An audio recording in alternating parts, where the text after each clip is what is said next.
What's up, YouTube? It's Low Power. About to do this prediction video on this great season that's about to come up. It's about 6:45. It's about a quarter to, so we got 45 more minutes until the start of the season, and I can't wait for this season to get started, man. It's gonna be something wonderful to watch. The Big Three in Miami. Tonight's gonna be the Big Three against the old Big Three plus one plus two. You know, with Rondo and Shaquille. You got Shaq and I'm not Shaq. I mean Kobe and Phil Jackson going for another three-peat. You got the rise of Kevin Durant and the Oklahoma City Thunder. We got a lot of things going on this year, and you see Chicago gonna be a lot better this year with the addition of Boozer, with the addition of what's his name, Korver, go along with Rose and Brewer. They're making their team into a championship caliber team, or their team is designed the way you would want the team to be designed to win a championship. You got great guard play. You're gonna have great post game. You got some hard-nosed defensive players there. So even with Chicago, they on their way up. You got superstars. You got the Orlando Magic with Dwight Howard. I think he's gonna win Defensive Player of the Year again. This season is I think gonna be one of the greatest seasons of all time.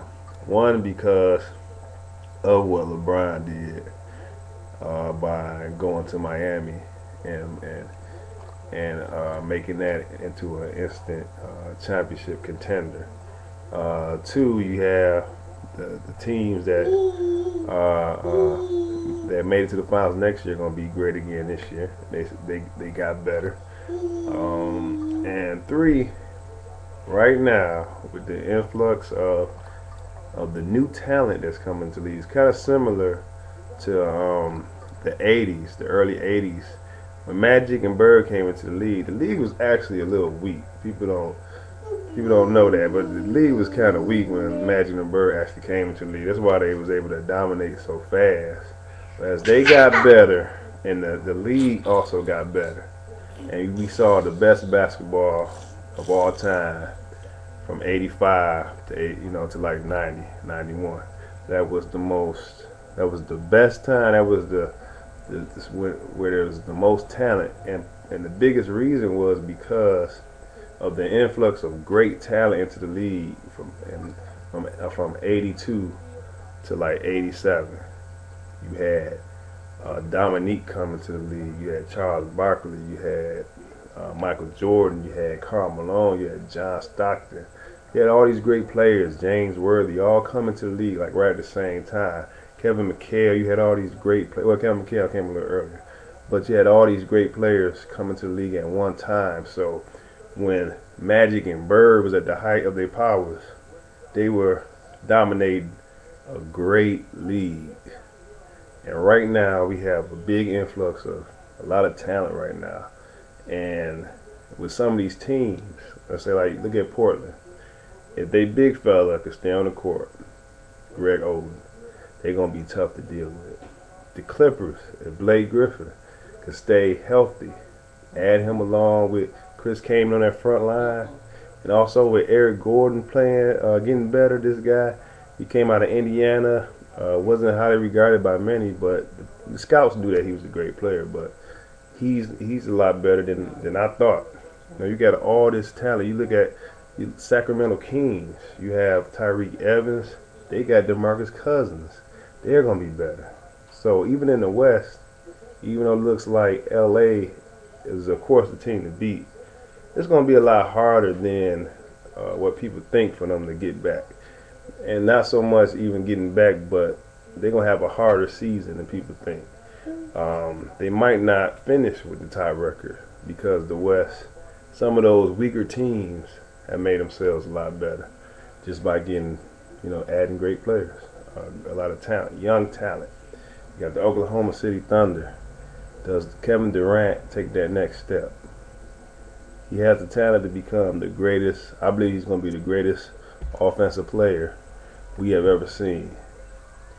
Is he ready to take that next step where he gets that mindset where he says no one is going to stop me? So if he gets better, Russell Westbrook gets better, Jeff Green gets better, the African that plays in the middle, the center, I forgot his name.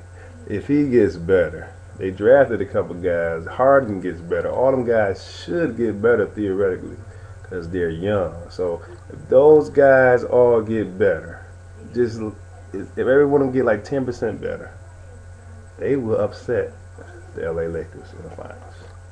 Okay, I mean in the Western Conference Finals or in the playoffs.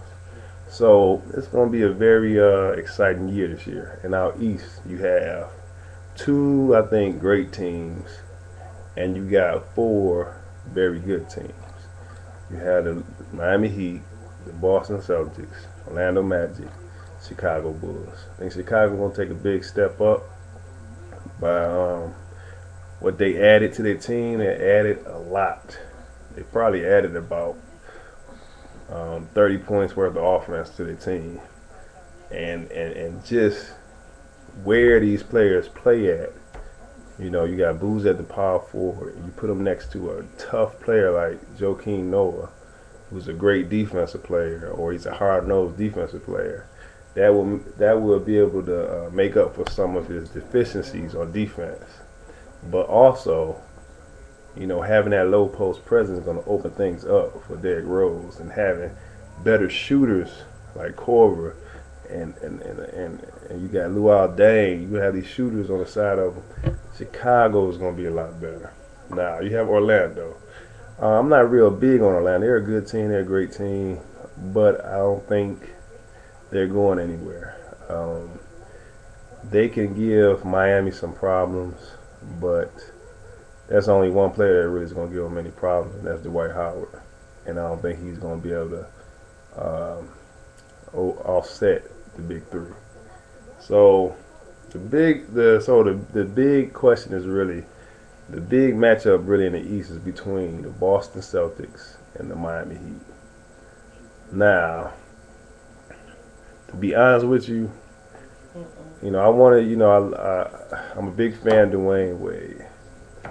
One of his biggest fans. He was one of my favorite players. Of course, Shaquille O'Neal, my favorite. I'm gonna say Kevin Durant, number 2, Dwayne Wade, number 3, Paul Pierce, number 4, Brian James, number 5. So you have two of my top 5 players on the same team. Well, on both of these teams.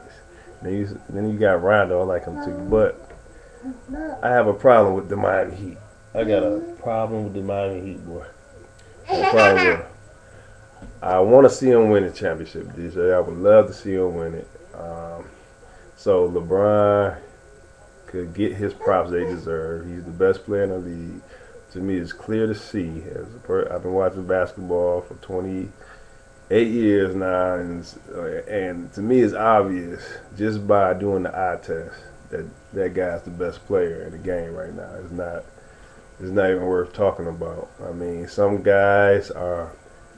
You always have greats who get the benefit of the doubt when a young upstart comes, even though the young player is playing better.